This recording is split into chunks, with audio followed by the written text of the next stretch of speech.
Alleluia, Alleluia.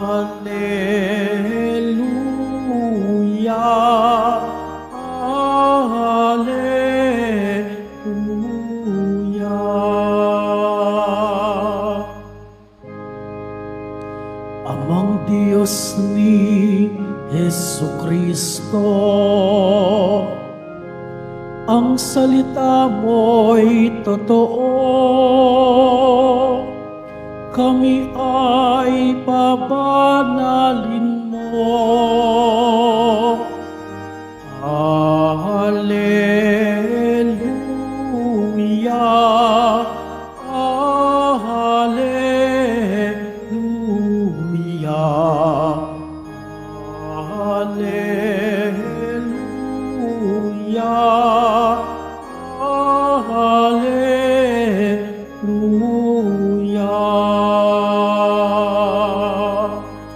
Sumainyo ang Panginoon. At sumaiyo rin. Ang mabuting balita ng Panginoon ayon kay San Marcos. Papuri sa iyo, Panginoon. Noong panahong iyon, si Jesus ay nagtungo sa lupain ng Judea at nagtuloy sa ibayo ng Ilog Jordan. Muli siyang pinagkalimpunan ng mga tao at tulad ng dati nagturo sa kanila. May mga Pariseyong lumapit kay Jesus. Ibig nilang masilo siya, kaya't kanyang tinanong, "Naaayon ba sa kautusan na hiwalayan ng lalaki ang kaniyang asawa?" Tugon niya, "Ano ang utos sa inyo ni Moises?" Sumagot naman sila, "Ipinahihintulot ni Moises na hiwalayan ng lalaki ang kaniyang asawa matapos bigyan ng kasulatan sa paghihiwalay." Ngunit sinabi ni Jesus, "Dahil sa katigasan ng inyong ulo, kaya niya inilagda ang utos na ito. Subalit sa pasimula pa, nang likhain ng Diyos ang sanlibutan, nilalang niya silang lalaki at babae. Dahil dito'y iiwan ng lalaki ang kaniyang ama at ina, at magsasama sila ng kaniyang asawa, at sila ay magiging isa. Kaya't hindi na sila dalawa, kung hindi isa. Ang pinagsama ng Diyos ay huwag paghiwalayin ng tao." Pagdating sa bahay, ang mga alagad naman ang nagtanong kay Jesus tungkol sa bagay na ito. Sinabi niya sa kanila, "Ang sinumang lalaking humiwalay sa kaniyang asawa at mag-asawa sa iba ay gumagawa ng masama sa kaniyang asawa. Siya ay nangangalunya, at ang babaeng humiwalay sa kaniyang asawa at mag-asawa sa iba ay nangangalunya rin." Ang mabuting balita ng Panginoon. Pinupuri ka namin, Panginoong Hesukristo. Magsiupo muna po ang lahat. Magandang umaga po sa inyong lahat, mga kapatid kay Kristo. Sa lahat po ng ating mga taga-subaybay sa iba't ibang online platforms at sa lahat ng ating mga kadiboto sa iba't ibang panig ng Pilipinas at maging sa buong mundo kung saan tayo ay naaabot ngayon ng ating live streaming. Mapayapang umaga din po sa inyong lahat. Purihin at dakilain natin ang ating Panginoon, ang mahal na poong Jesus Nazareno.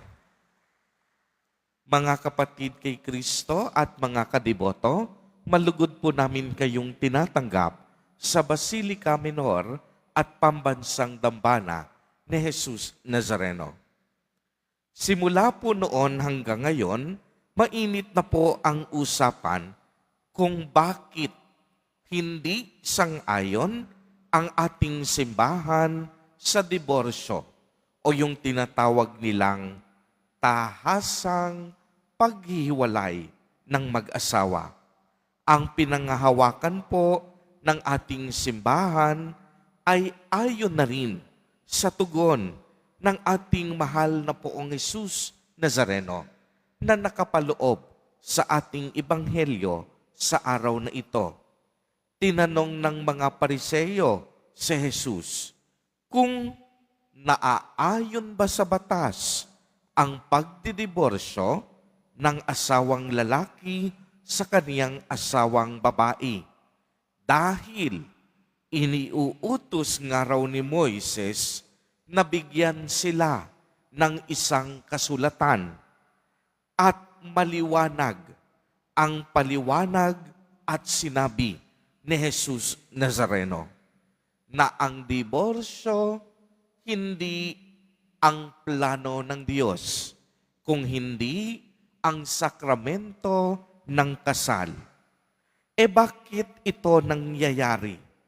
Klaradong idinagdag ni Jesus dahil yan sa katigasan ng puso ng mga tao.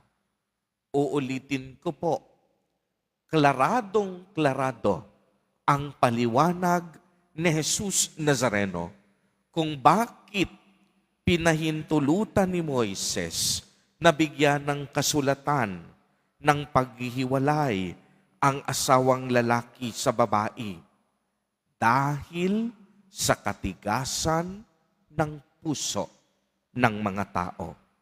Alam po natin na sa pasimula pa lamang, Diyos ang lumikha ng sanlibutan. Nilikha niya ang tao, ang lalaki at ang babae. Kaya Diyos mismo ang nagpasinaya ng sakramento ng kasal na kung saan sa pamamagitan ng sakramentong ito, nagkakaroon ng espiritual na pagsasama at ang dalawang nilalang ay nagiging isa sa paningin ng Diyos.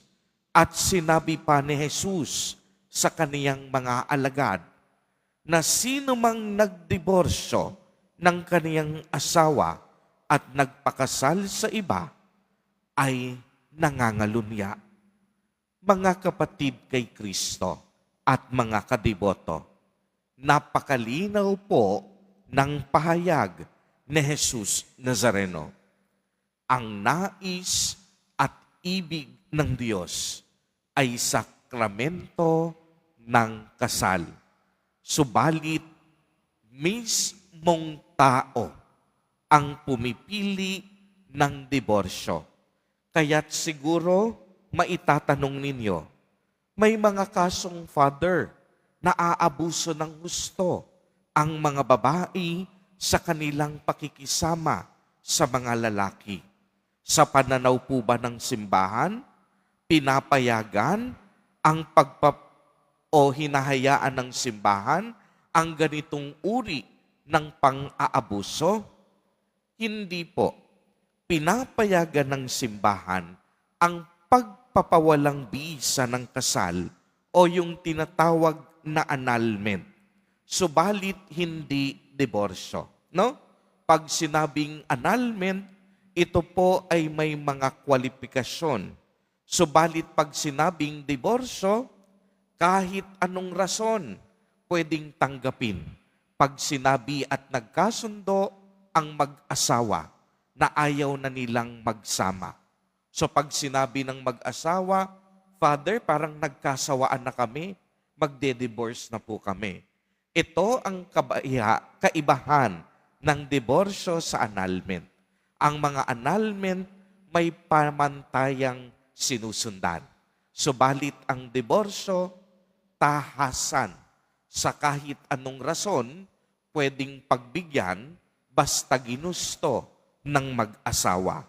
Kaya nga, ang pinapayagan ng simbahan sa kasalukuyan ay yung tinatawag na annulment na kung saan sa simula pa lamang ng kanilang kasal, maaaring mayroon ng depekto ang pagkakakasal sa kanila na hindi masyadong nabigyan ng pansin ng mag-asawa nung sila'y ikinasal.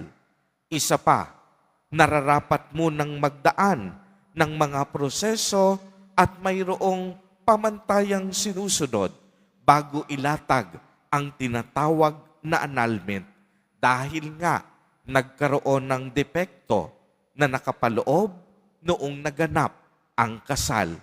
Kaya ang annulment ibang-iba sa diborsyo.